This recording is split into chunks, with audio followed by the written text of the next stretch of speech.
In this video, I want to show you one of the most important shots if you want to start taking your game to the next level. This shot is so important that all of the pros use it. It's one of the staples that they use to make sure they keep their opponent at bay. So make sure you stay tuned to find out what that shot is.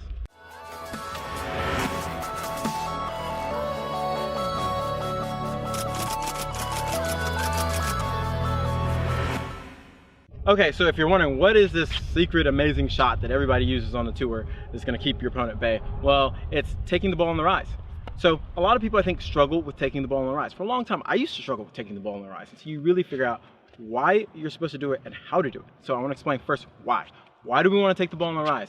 Well, you want to take time away from your opponent. Now why is this important? Time is the ultimate weapon. If you're thinking about hitting powerful ground strokes, well, think about what is power. It's making the ball travel faster so your opponent has less time to do their stroke. You can do the same thing without hitting the ball harder, but actually just taking it earlier, okay?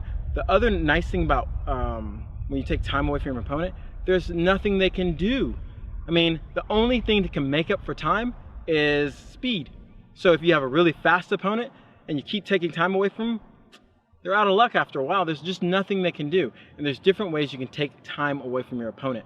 We're only going to talk about on the rise, but hitting a volley out of the air before they have a chance to recover is another way of taking time away from your opponent. So I don't want it to just seem like taking time is only done by taking the balls on the rise, but that's what we're talking about in this video.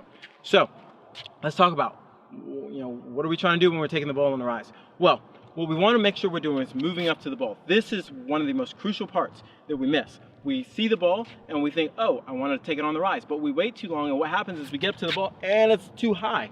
And then we wind up hitting a weak shot and they wind up attacking us. We don't want that to happen.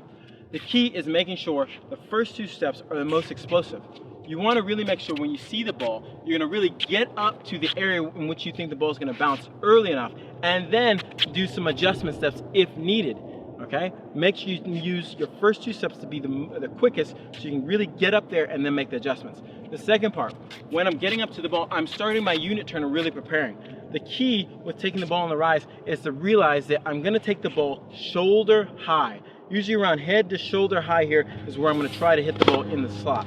The other key to when I'm moving up to it, I'm not trying to go heavy topspin and take the ball on the rise. Too many, I see players, they have the idea of topspin, which is great, but with this ball, we're really trying to what I call clean the table. Like imagine there's a table here and you're just trying to wipe it off, okay? We're coming across our body, cleaning the table. I'm hitting the ball a little bit flatter, not with a ton of spin. Why do I want to do that? Well, think about it.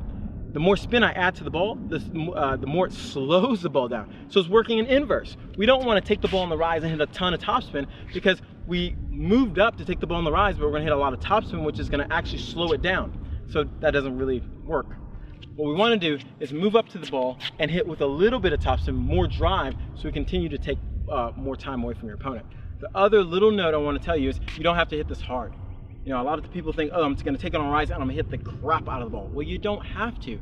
Because you're moving up and taking the ball early, that does everything within itself. You don't have to hit the ball any harder. One of my favorite players, a lot of players do it now, but I think one of the players that really signified this style of play was Andre Agassi. It was always said that when he played somebody, they always felt like they had to run like 10 times more than they played any other person, other player they played. Okay, so it's because he was a genius at taking time away, playing closer to the baseline, and really making sure that his opponents had to work. Now that you can see he's done that, you can see a whole level of players. All the players are out there all concerned with time. They're all trying to play closer to the baseline. I mean, you look at Nadal when he first came out, played 10 feet behind the baseline. Not anymore. He understands how important taking time away is from his opponent. So he's made those adjustments in this game, and that's why he's able to stay at the top.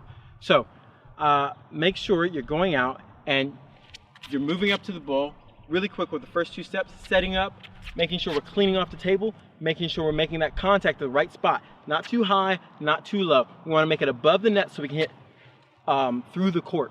Okay, so I hope this was helpful. Make sure you leave me a comment or any questions you might have about this video, and go out and play tough. This is Kevin Garlington at TotalTennisDomination.com, and make sure you subscribe to my YouTube channel. Take care.